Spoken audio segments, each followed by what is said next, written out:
Hey everybody, I've got two clips here to demonstrate how to tank on Phase 3 of Verzik. I'll go over the one-to-one method and the one-tick tanking method. First we have the one-to-one method.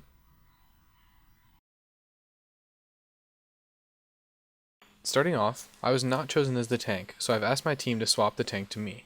In order to swap the tank, Verzik needs to launch 2 auto attacks without the tank being in melee range.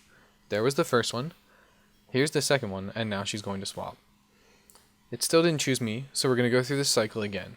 Normally you wouldn't do this, but just because I want to demonstrate how to tank, I've asked my team to do this for me. Now that the tank is swapped to me, I deal with the crabs and make sure that I get into melee range so she doesn't swap again.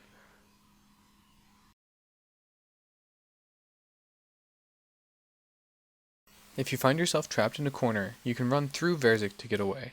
Click far behind her, and once you get near the middle of her, change direction and attack after she does. After the crabs have popped, go to the web tile and start to run webs.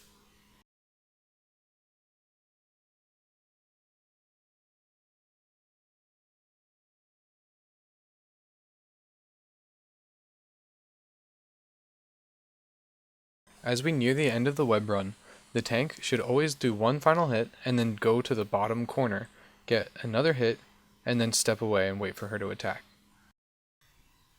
Now that we've gotten settled after webs, the rest is rinse and repeat. All you need to do is watch her auto attacks and know when to step away. As the auto attack gets close to me, I step 4 to 5 squares away and wait for her to attack. As soon as I see her attack, I go in for mine.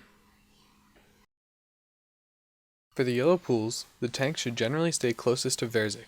Heal up to full HP in preparation for the green ball. You can get 1 or 2 scythe swings depending on how fast you are, but just to be safe, I would generally go for 1. Here, I am just paying attention to the auto attacks and running away when they get close. As we approach 20%, it's important to know that her attack speed changes and you can no longer look at the auto attacks. Once a tornado is following you, never spend more than 1 tick in melee range of Verzik. Get your scythe swing and get out. Always run diagonally away from your purple tornado or through her if you've run out of space. Continue to do this and trade 1-to-1 hits using your special attacks as necessary.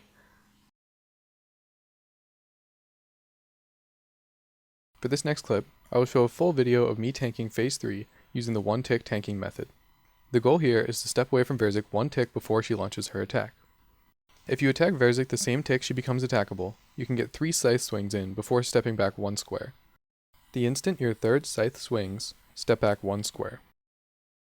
On the next hit, wait for your scythe to reset back to the original position, and then click back 1 square.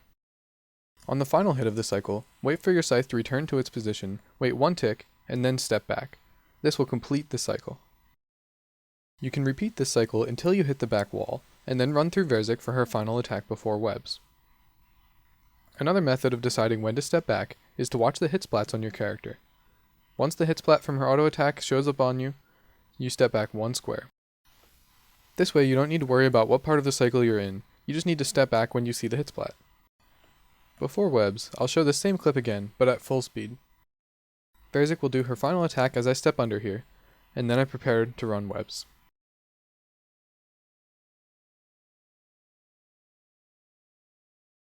Feel free to rewatch this section a couple times, choosing to either watch the hit splats or the scythe animation to know exactly when to click back. One thing to keep in mind is also the crab spawns that will come up, and if your team does not deal with these, you may need to break the cycle to get free.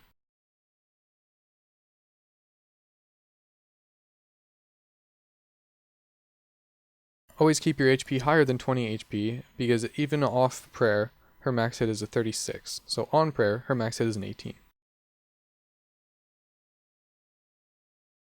Her final hit's here, and then we can begin to run web phase. During webs, just run this normally. If you want to learn how to run webs, see my full Verzik guide linked in the description.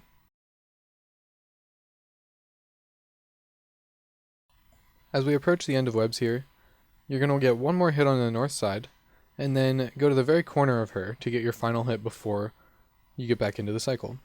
Step 2 squares away, and you're back in the cycle. Just rely on the hit splats, and you can see here, I did not rely on the hit splats, and I got my team meleeed. Generally, if you're tanking like this, your team will get to 20% before yellow pools, so keep an eye on her HP, or you can activate the tornadoes before the yellow pools, which causes a lot of problems. As always, pot up to above 100 HP for the green ball, and prepare to tank during purple tornadoes. The most common issue I see with tanking below 20% is not wanting to run through Verzik. Here you can see I made a mistake with my purple tornado, but ideally, that wouldn't happen. When the tornadoes are out, you always want to trade 1-to-1 hits with Verzik, never staying there for longer than 1 tick.